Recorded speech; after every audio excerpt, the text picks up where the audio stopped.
ព្រះអង្គយុគន្ធរមានព្រះនាមពេញថាព្រះអង្គម្ចាស់នរោត្តមអរុណយុគន្ធរនៅខាងក្រោមរូបសំណាករបស់ព្រះអង្គដែលជាស្នាដៃរបស់និស្សិតរាសីកុលវត្តបានភ្ជាប់ជាមួយនឹងសំណេរថាព្រះអង្គម្ចាស់នរោត្តមអរុណយុគន្ធរឧត្តមកតេដល់មោះមុតដល់ដង្ហើមចុងក្រោយ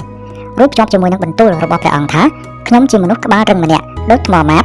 អញ្ចឹងជាមិត្តដែលគួរឲ្យទុកចិត្តម្នាក់និងជាសត្រូវដ៏គួរឲ្យព្រឺខ្លាចម្នាក់ហេតុអ្វីបានជាព្រះអង្គម្ចាស់យុគន្ធរមានបន្ទូលដូច្នេះតើព្រះអង្គមានប្រវត្តិដូចម្តេចព្រះអង្គម្ចាស់យុគន្ធរគឺជាបុត្រច្បងរបស់ព្រះបាទនរោត្តមក្នុងចំណោមបុត្រទាំង6របស់ព្រះអង្គមានមេដាព្រះនាមថាព្រះនាងចៅផល្លាទេវីសុតចន្ទ្រាពោះក្នុងរជ្ជកាលដែលព្រះបាទនរោត្តមទ្រង់សោយរាជ្យគ្រប់គ្រងក្រុងកម្ពុជាព្រះអង្គម្ចាស់យុគន្ធរមានតំណែងជាព្រះរាជទាយាទព្រះអង្គបានប្រសូតនៅក្នុងឆ្នាំ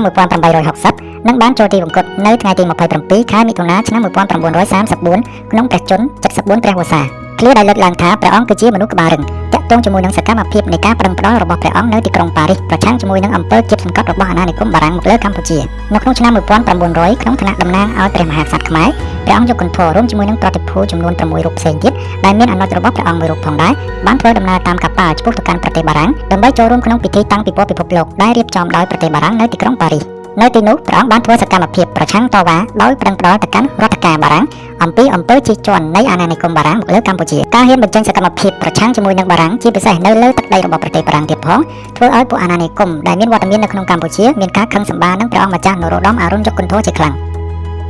ពួកបារាំងបានធ្វើការសើចចំអកដៀលថ្មេះជាមួយនឹងកម្ពស់រូបរាងខាងក្រៅរបស់ព្រះអង្គម្ចាស់យុគន្ធរហើយថែមទាំងបញ្ចុះបញ្ចូលពួកមន្ត្រីខ្មែរដែលលុកលន់លុយកាក់បនស័កនិងញៀនអំណាចឲ្យស្អប់ព្រះអង្គទៀតផងដោយការខឹងសម្បារពួកបារាំងនៅស្រុកខ្មែរទាមទារឲ្យព្រះអង្គធ្វើការសុំទោសជាសាធារណៈថែមទាំងមានវិធានការដាក់ទោសដ៏ធ្ងន់ធ្ងរដល់ព្រះអង្គដែលមានបំណងចង់ធ្វើឃាតព្រះអង្គទៀតផងតបជាមួយនឹងវិធានការរបស់បារាំងព្រះអង្គម្ចាស់យុគន្ធរពុំបានកោតញញើតថែមទាំងពុំបានសុំទោសបារាំងម្ដងណាឡើយដោយឃើញភាពរឹងរូសរបស់ព្រះអង្គម្ចាស់យុគន្ធរហ៊ានប្រឆាំងជាមួយនឹងបារាំងបានធ្វើការកាត់ទោសនៃប្រទេសព្រះអង្គចេញពីប្រទេសកម្ពុជានៅក្នុងឆ្នាំ1904ដែលជាឆ្នាំបញ្ចប់នៅជីវិតនយោបាយរបស់ព្រះអង្គដែលបានចាប់ផ្ដើមតាំងពីឆ្នាំ1889រហូតដល់ឆ្នាំ1904ក្រោយការនិរទេសរបស់បារាំងព្រះអង្គម្ចាស់នរោត្តមអរុណយុគន្ធរបានធ្វើដំណើរចេញទៅប្រទេសសិង្ហបុរីនៅទីនោះរហូតដល់ឆ្នាំ1913ព្រះអង្គបានធ្វើដំណើរមករស់នៅទីក្រុងបាងកកប្រទេសសៀមហើយបានសគត់នៅទីនោះនៅថ្ងៃទី27ខែមិថុនាឆ្នាំ1934ក្នុងព្រះជន្ម74ព្រះវស្សា